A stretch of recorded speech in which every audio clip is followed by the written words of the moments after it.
नमस्कार दोस्तों, आज की वीडियो में मैं आपको दुनिया के 7 अजूबे और उनसे जुड़े रहस्यों और कहानियों के बारे में बताऊंगा। उम्मीद करता हूं आपको ये वीडियो पसंद आएगी। तो चलिए शुरू करते हैं।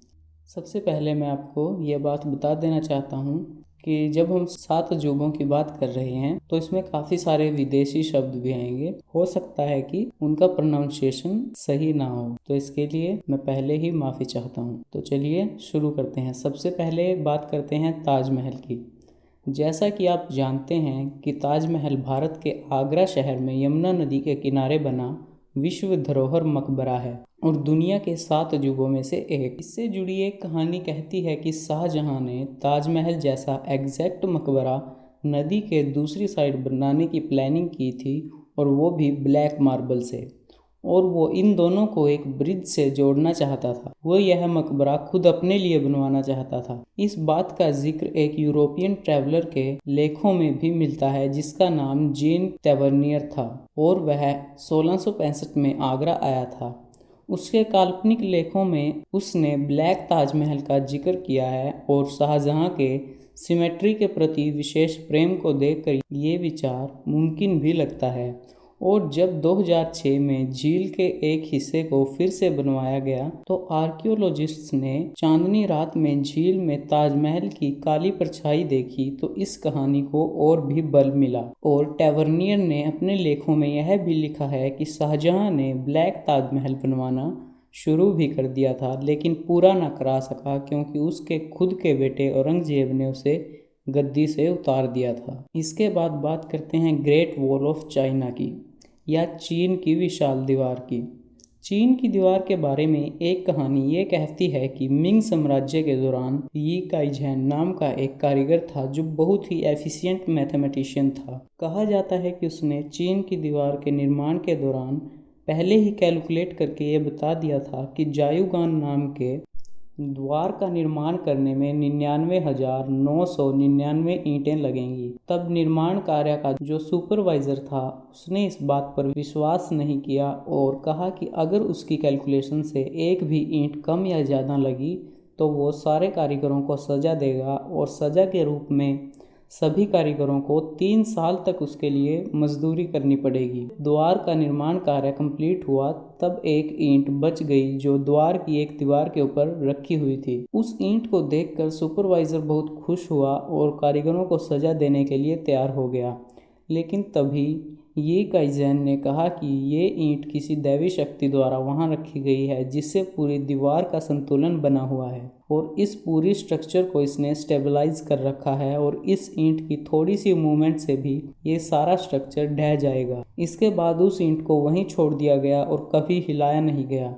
कहा जाता है कि इस ईंट को आज भी द्वार के ऊपर रखा हुआ देखा जा सकता है। इसके बाद बात करते हैं द कोलोजियम की, जो कि रोमन साम्राज्य में बनवाया गया था। कुछ प्राचीन रोमन इतिहासकारों के लेखों से पता चलता है कि कोलोजियम में वाटर बैटल भी होते थे। कोलोजियम दरअसल एक थिएटर की तरह था, लेकिन आज के बड़े बड़े स्टेडियम्स से भी बहुत बड़ा था, जिसमें एक साथ 50,000 दर्शक बैठ सकते थे। और ध्यान देने वाली बात है कि ये सदियों पहले बनवाया गया था और लगभग 500 से 700 सालों तक इसका लगातार प्रयोग भी होता रहा, और सैकड़ों भूकंपों और लूटपाट मचाने वालों की तबाही सहने के बाद भी ये आज तक टिका हुआ है। इस कोलोसियम के बारे में सबसे रोचक तथ्य ये है कि इसमें वाटर बैटल्स का प्रदर्शन भी किया जाता था, और किसी छोटे मोटे स्तर पर नहीं बल्कि बड़ी शिप्स और बोट्स के साथ। प्राचीन रोमन कवि मार्शल ने लिखा है कि यह एम्पी थिएटर सूखी भूमि से बहुत ही जल्दी समुद्र में बदल जाता था। हालांकि आलोचकों का कहना है कि ये असंभव सा लगता है। वो कौन सी तकनीक का प्रयोग करके ऐसा कर पाते होंगे? एक विशाल गोल थिएटर के अंदर इतना पानी इतने कम समय में इकट्ठा करना और फिर उस पर नौकाओं और जहाज़ों के प्रयोग से समुद्री लड़ाइयों का प्रदर्शन करना कल्पना ही लगती है। लेकिन बहुत से रोमन लेखकों और साहित्यकारों ने इसका वर्णन किया है, और कैसियस डियो नाम के लेखक ने बहुत ही स्पष्ट शब्दों में लिखा है कि टाइटस के आदेश पर वही थिएटर जो कुछ वक्त पहले सूखा था एकदम पानी से भर गया, और अचानक से कुछ पानी के जहाज आए जिन पर लोग चढ़े हुए थे और कुछ नौकाएं भी। इसके अलावा पानी में युद्ध करने के लिए स्पेशली ट्रेंड किए हुए घोड़े और बड़े बड़े सांड भी दाखिल हुए और एक शानदार सी फाइट का प्रदर्शन हुआ। तो अब इस कमाल के कोलोसियम के बाद चलते हैं पेरू में स्थित माचू पिच्चू शहर में। माचू पिच्चू चमकदार ग्रेनाइट से निर्मित एंडियन पर्वत श्रृंखला की 2 चोटियों के मध्य में स्थित है। एक आश्चर्यजनक संरचना। आज भी यहाँ पहुँचने के लिए केवल 3 रास्ते हैं, पैदल यात्रा, ट्रेन से या फिर हेलीकॉप्टर से। यह लगभग 700 साल पहले इनकैन साम्राज्य के दौरान इतने दुर्गम स्थान पर कैसे बनाया गया, यह अपने आप में आज भी एक मिस्ट्री है। स्थानीय कथाओं और किंवदंतियों में कहा जाता है कि पैक्रीटेम्बो की गुफाओं से मैंको कैपैक नाम के भाई और मामा कोइला नाम की बहन का जन्म हुआ और उन्हें सूर्य देवता की संतान माना गया। मैंको कैपैक की भी अग्नि और सूर्य देवता के रूप में पूजा की जाती थी। कहा जाता है कि दोनों भाई बहन को सूर्य देवता ने मैनकाइंड के लिए नॉलेज और सिविलाइजेशन सिखाने के लिए धरती पर भेजा और जब इनका जन्म हुआ, मैंको के हाथ में सोने की एक छड़ी थी। सूर्य देवता ने भाई बहन को कहा कि जिस भी स्थान पर यह छड़ी धरती में समाने लगे वहाँ पर एक मंदिर का निर्माण करना। तब दोनों भाई बहनों ने बहुत ट्रैवल किया और अंडरग्राउंड गुफाओं से होते हुए 2 चोटियों के बीच उस स्थान पर पहुँचे जिसे कुस्को नाम से जाना जाता है। और वहाँ उन्होंने अपने पिता सूर्यदेव, जिसको वहाँ इंती के नाम से जाना जाता है, उनके सम्मान में मंदिर का निर्माण किया और वहीं इनका नाम की राजधानी और शहर बनाया जो इनकैन साम्राज्य के नाम से फला फूला।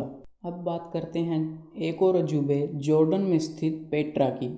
यहाँ मौजूद सभ्यता ने हजारों साल पहले ही कंस्ट्रक्शन और वाटर टेक्नोलॉजी में महारत हासिल कर ली थी।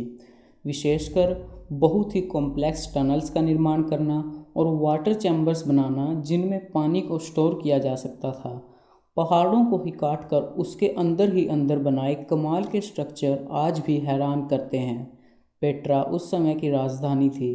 कहा जाता है कि उस समय के राजा, जिसे फिरौन या फेरो कहा जाता था, उसने शहर के सबसे सुंदर इस स्मारक में अपनी अपार संपत्ति इसके अंदर किसी गुप्त स्थान पर छुपा दी थी।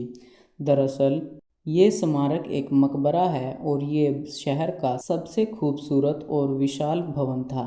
इस भवन में जगह जगह पर लूट मारों द्वारा खजाने को पाने की कोशिश में मारी गई गोलियों के निशान देखे जा सकते हैं। कहा जाता है कि अब भी कब्रों के भूत और जिन खजाने की रक्षा करते हैं और बहुत से विदेशी पर्यटकों ने भी यहाँ पर भूतिया छायाओं और आत्माओं को देखने का दावा किया है। जिन लोगों ने वहाँ रात में सोने का प्रयत्न किया उन सब ने कहा कि यहाँ रात में तलवारें टकराने और ज़ोर ज़ोर से बोलने की आवाज़ें आती हैं और हवा में से ही पत्थर फेंके जाने की बात भी कही जाती है। अब बात करते हैं चिचेन इत्जा के पिरामिड की। माया सभ्यता की राजधानी चिचेन इत्जा मेक्सिको में है। यह पिरामिड अपने आप में एक कैलेंडर है। इसके चारों तरफ कुल सीढ़ियाँ 365 हैं और इसके कोने बसंत और शरद ऋतु की शुरुआत में ही सर्पीली छाया का निर्माण करते हैं। यह पिरामिड माया सभ्यता के एक भगवान के मंदिर के रूप में बनाया गया था, लेकिन ये शायद इतिहास की मैथमेटिकली एडवांस्ड सभ्यताओं में से एक के द्वारा बनाया गया दुनिया का सबसे बड़ा कैलेंडर भी हो सकता है। कहा जाता है कि उस समय मायाप, उक्समैल और चिचेन इत्जा इन 3 राज्यों का आपस में बहुत ही शक्तिशाली गठबंधन था और तीनों आपस में शांति से रहते थे। चिचेन इत्जा में कनेक नाम के एक राजकुमार का जन्म हुआ जो बहुत ही बहादुर और दयालु था। इसी बीच मायाप राज्य में सैक निक्टे नाम की राजकुमारी का जन्म हुआ। जब राजकुमार 21 साल का हुआ तब उसे चिचेन इत्जा का राजा घोषित कर दिया गया और इसी दिन उसकी मुलाकात राजकुमारी सैक से हुई और दोनों को जल्दी ही एक दूसरे से मोहब्बत हो गई। लेकिन राजकुमारी का विवाह पहले ही उक्समैल के राजकुमार उलील के साथ निश्चित था। कहानी बताती है कि राजकुमार ने इत्जा के राजकुमार कनेक के पास संदेश भिजवाया कि वह उसका इंतज़ार करेगी और उसे उसके लिए लड़ना पड़ेगा और तभी वह राजकुमारी को लेकर जा पाएगा। तब शादी वाले दिन शांति प्रिया राजकुमार कनैक अपने बेहतरीन योद्धाओं के साथ गया और राजकुमारी को महल से उठाकर ले आया।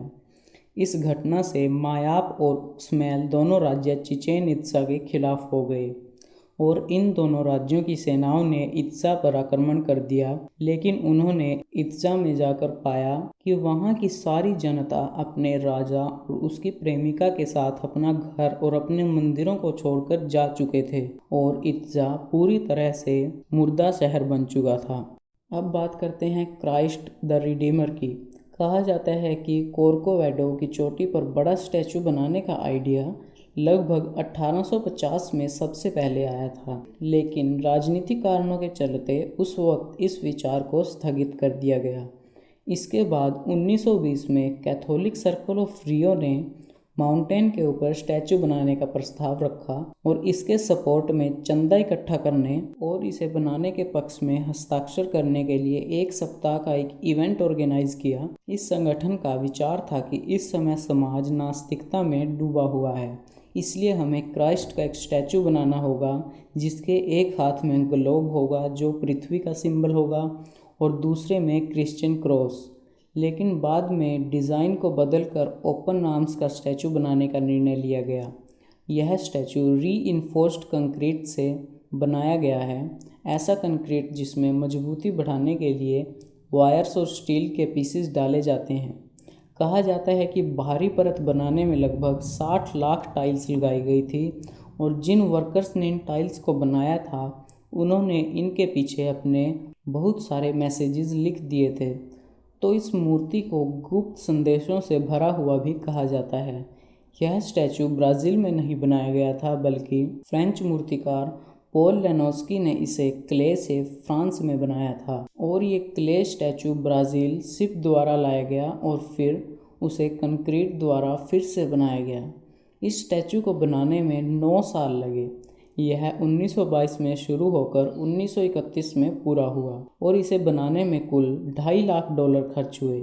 इसकी कुल लंबाई 30 मीटर और बाजुओं का फैलाव 28 मीटर तक है। इसको बनाने में लाइट कलर के स्टोन का यूज़ किया गया था, लेकिन अब इस स्टोन की शॉर्टेज के कारण रिपेयर और रिस्टोरेशन में अलग तरह के स्टोन्स का प्रयोग हो रहा है। इसका मतलब ये है कि ये स्टैचू धीरे धीरे लाइट से डार्क होता जा रहा है। हर साल लगभग 2 मिलियन लोग यहाँ आते हैं और 2011 में ईस्टर के दिन एक ही दिन में रिकॉर्ड 14,000 लोगों ने इसे विजिट किया था। और अंतिम पॉइंट, हालांकि ये स्टैचू अंदर से खोखला है और इसमें ऊपर तक जाने के लिए भीतर ही सीढ़ियां भी बनी हुई हैं, लेकिन इसके अंदर जाने की इजाज़त नहीं है। और एक बोनस पॉइंट, इस स्टैचू को इस तरह से बनाया गया है कि बिजली टकराने से इसे कोई नुकसान ना हो, लेकिन फिर भी 2014 में बिजली टकराने से स्टैचू के हाथ का अंगूठा टूट गया था। तो दोस्तों, आज की वीडियो में इतना ही। वीडियो अच्छी लगी तो लाइक करें, अच्छी नहीं लगी तो डिसलाइक करें